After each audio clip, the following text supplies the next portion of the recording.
So if you are a community manager or you want to be a community manager in the blockchain space, there are 5 things you can do immediately to start community managing, start a community, and just get yourself involved in the space where people are, where people want to be. So that brings me to point number 1, is that you can make a badass level 2 online video course. Because I'll tell you one thing, your competition is low. Let's just be me a couple months ago, a blockchain course.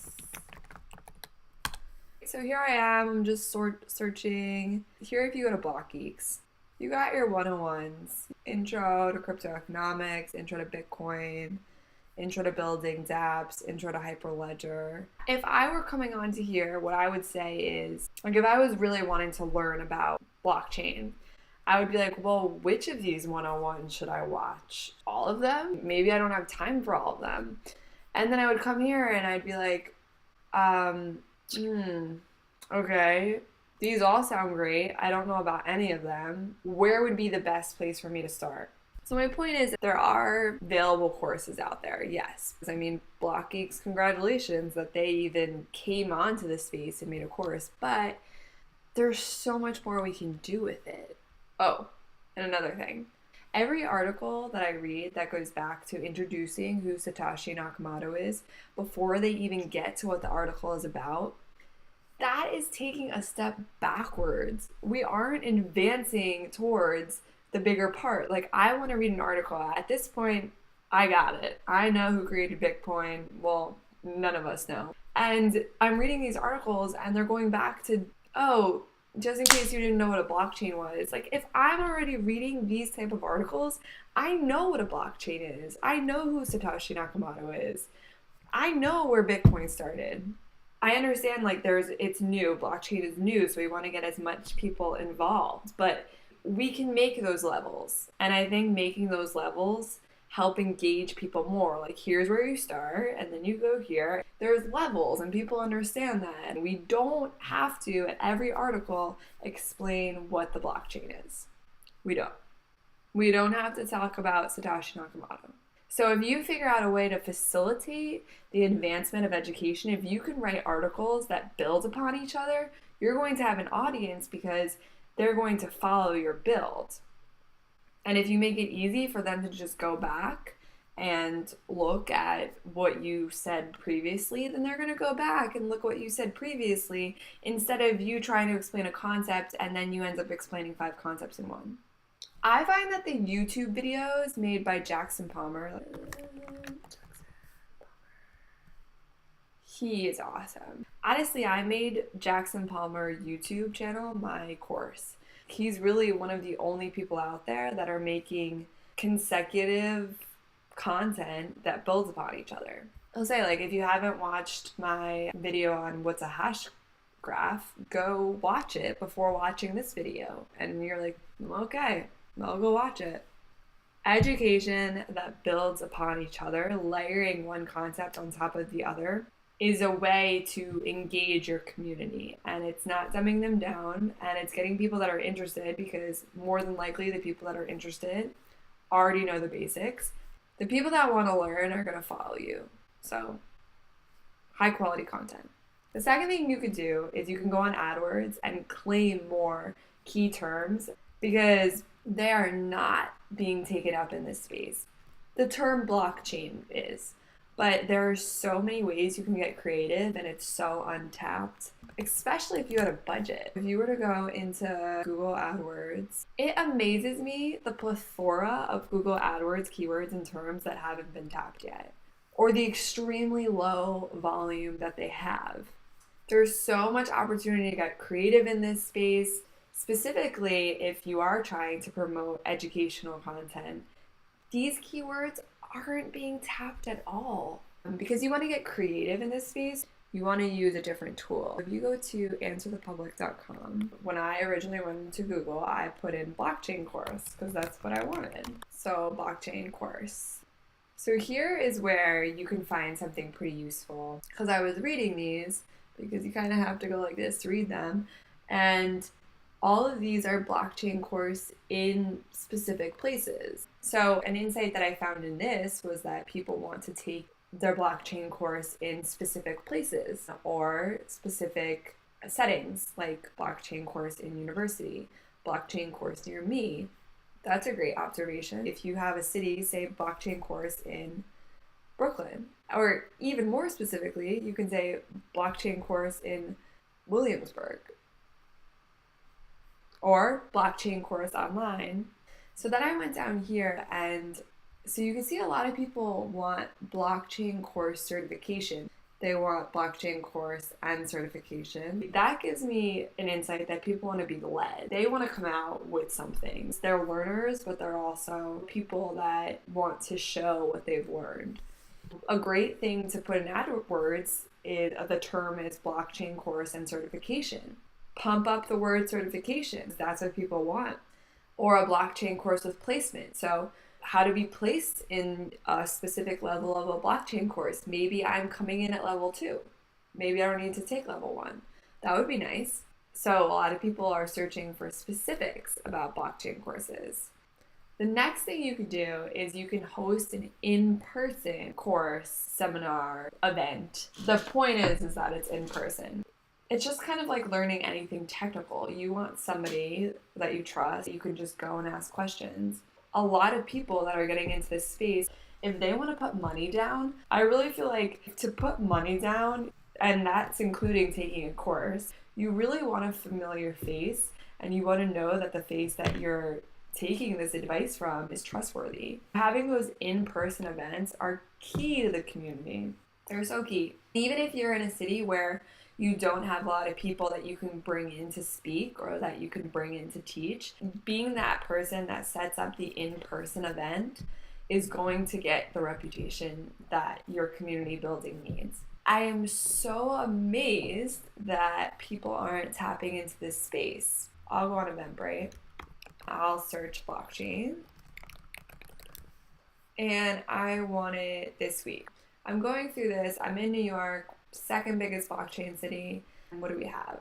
Point being, I'm in the second largest blockchain city, and there are minimal events that I have the option of going to.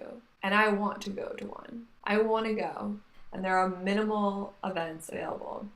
So if you were to be a blockchain startup and you can take a little bit of your budget and make a solid event, you're gonna have a lot of people show up. So I found this event on Eventbrite, and it was packed. Granted, it is Joe Lubin. We don't all have Joe Lubin, but you can easily make something like this that's curated. It's at a cute place, and it's got a designer, and it's free, and we're just gonna have a good time talking about blockchain. Another thing that you can do that's in person is create a meetup group. And Meetup is great because it suggests events to people on the platform based upon their interests. So it essentially does advertising for free. So we'll head on over to Meetup. So my one friend had done a project about blockchain in Venezuela and how it can really help all of their currency issues. So she made a blockchain for Latin America group. All she did was she made the group and she put some keywords in it. And she has 96 members. Most of them came from Meetup. There is little to no competition starting a Meetup group. I'm in one of the biggest blockchain cities. And even if I were to go in here and search blockchain, within 50 miles of New York. But look, this lineup is for the next 2 weeks. One on Monday. Tuesday's a good day, but still not much competition. One on Wednesday, one on Thursday. We're not even competing here. These people are going to get all of the blockchain people that want to go to events because there is no other where to go. All I did was search blockchain, and that's what came up. So, make a meetup group, host a lot of meetups, post solid meetups, put a little bit of time into it, put a little bit of design into it, and you can get a ton of people. The last thing you're going to want to do is you're going to want to get millennials involved. So we're also worried about whether or not we're going to have users on the platform or how businesses can use the blockchain services that we're establishing. But we're really forgetting about creating the community, because when you have a community, you're going to have a certain level of trust built. And when you have a certain level of trust built, customers come automatically. People that are going to pay and invest in your platform are going to come automatically because they see the community that supports it. I'm thinking, really, who do we want to get involved? And a lot of people want to get involved because they find it really interesting, but who's actually going to be using this technology? If you think about it, we're really building the technology of the future. So who's going to be using it? It's the kids. It's the people that are in high school. It's people that are even younger than that. And it's the people that are even in college right now. So why aren't we targeting them? Why are we going to colleges saying, get interested in blockchain? This is your career. This is what you're going to be using. You have a huge opportunity to leave your mark here. Getting them excited about the idea, once they're introduced to it, that they can start thinking further about where they can take it. Because their minds are so much more equipped to understand blockchain because they grew up with the internet. So the internet comes firsthand to them, and this comes secondhand. This is something exciting for them to dig their hands into. So going to colleges, going to high schools, doing specific initiatives to get the younger generation involved, giving them a purpose. This is something you can say, hey, all you really need is a computer, and we're not even asking you for money. You can literally sign up and you could start owning your own tokens and your own coins. And this is what they might be used for in the future. This might be worth a lot in the future. So getting the younger generation excited is so key. It's so easy because it's their technology and they're going to be excited about it. They know and they're looking for a purpose. So why don't we go to them? Why don't we give them their future that we're building? We're building their future. Let's hand it to them. And just offering them ways to get involved. Remote internships, paid entry-level positions, competitions for developers and non-developers. Do you know how fast an entry-level job posting targeted to hire these fresh graduates offering a measly wage can travel? Faster than the Lightning Network. Getting this younger generation involved builds a community, an active community with a lot of computer skills and a lot of time on their hands. And lastly, the last thing you can do is just recognize the community in return for their time.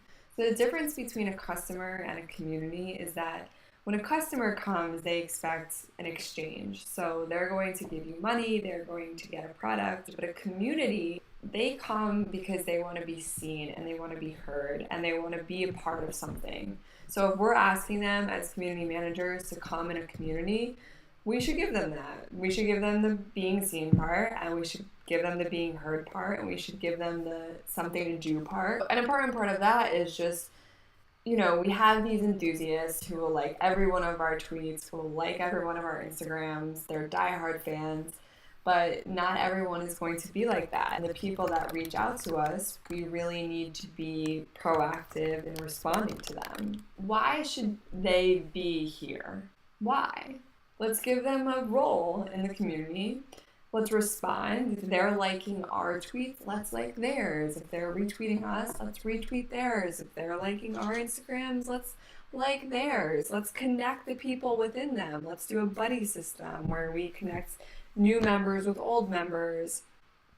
Let's assign roles. Hey, your role is to get these people in your company to join the community. Basically, we're all craving this true social connection that a community brings because we're all starved for it in this tech-annihilating world. They're looking for a community. At the end of the day, they're looking for a connection, even if that connection is over Discord.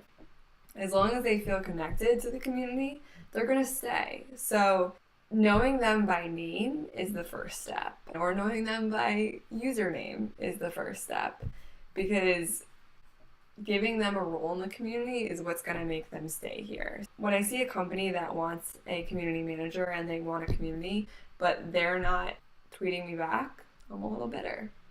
I just think that these are the grassroots things that you need to take. I really think a big part of this is connecting the community with each other. If I was in a community and they said, I'm going to connect you with somebody that has been working on blockchain for a year, and, a buddy system. And every Monday we're going to get together. I mean, it sounds corny, but I would totally join. Yeah. Because that's a human connection that I can be involved with in this space. And I'm going to join a community that's offering that versus a community that's telling me to come to a happy hour every Tuesday.